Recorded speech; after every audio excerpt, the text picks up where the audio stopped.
तैयार रहिए, स्टार्ट। स्वतंत्रता प्राप्ति के पश्चात भारत में दलितों एवं आदिवासियों की दशा अति दयनीय थी। स्टॉप। इसलिए हमारे संविधान निर्माताओं ने काफ़ी सोच समझकर इनके लिए संविधान में आरक्षण की व्यवस्था की और वर्ष 1950 में संविधान के लागू होने के साथ ही सुविधाओं से वंचित वर्गों को आरक्षण की सुविधा मिलने लगी ताकि देश के संसाधनों, अवसरों एवं शासन प्रणाली में समाज के प्रत्येक समूह की उपस्थिति सुनिश्चित हो सके। स्टॉप। उस समय हमारा समाज ऊंच नीच, जाति पाति, छुआछूत जैसी कुरीतियों से ग्रसित था। स्टॉपेरा।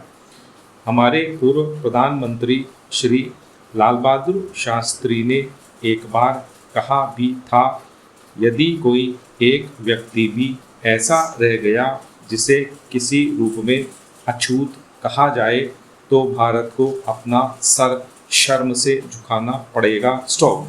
वास्तव में आरक्षण वह माध्यम है जिसके द्वारा जाति, धर्म, लिंग एवं क्षेत्र के आधार पर समाज में भेदभाव से प्रभावित लोगों को आगे बढ़ने का अवसर प्राप्त होता है, किंतु वर्तमान समय में देश में प्रभावी आरक्षण नीति को उचित नहीं ठहराया जा सकता, क्योंकि आज यह राजनेताओं के लिए सिर्फ वोट नीति बनकर रह गई है। स्टॉप।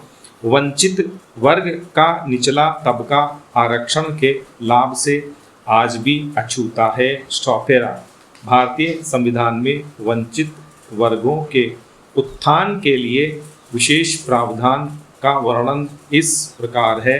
अनुच्छेद 15 समानता का मौलिक अधिकार द्वारा राज्य किसी नागरिक के विरुद्ध केवल धर्म, मूल, वंश, जाति, लिंग, जन्म स्थान या इनमें से किसी एक के आधार पर कोई विभेद नहीं करेगा, लेकिन अनुच्छेद 15(4) के अनुसार इस अनुच्छेद की या अनुच्छेद 29 के खंड 2 की कोई बात राज्य को शैक्षिक अथवा सामाजिक दृष्टि से पिछड़े नागरिकों के किन्हीं वर्गों की अथवा अनुसूचित जाति एवं जनजातियों के लिए कोई विशेष व्यवस्था बनाने से नहीं रोक सकती।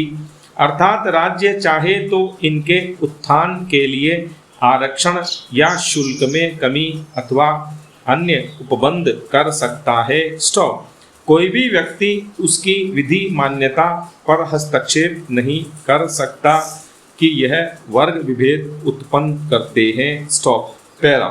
स्वतंत्रता प्राप्ति के समय से ही भारत में अनुसूचित जातियों और जनजातियों के लिए सरकारी नौकरियों या शिक्षा में आरक्षण लागू है। स्टॉप। मंडल आयोग की संस्तुतियों के लागू होने के बाद वर्ष 1993 से ही अन्य पिछड़े वर्गों के लिए नौकरियों में आरक्षण की व्यवस्था कर दी गई। स्टॉप। वर्ष 2006 के बाद से केंद्र सरकार के शिक्षण संस्थानों में भी अन्य पिछड़े वर्गों के लिए आरक्षण लागू हो गया। स्टॉप।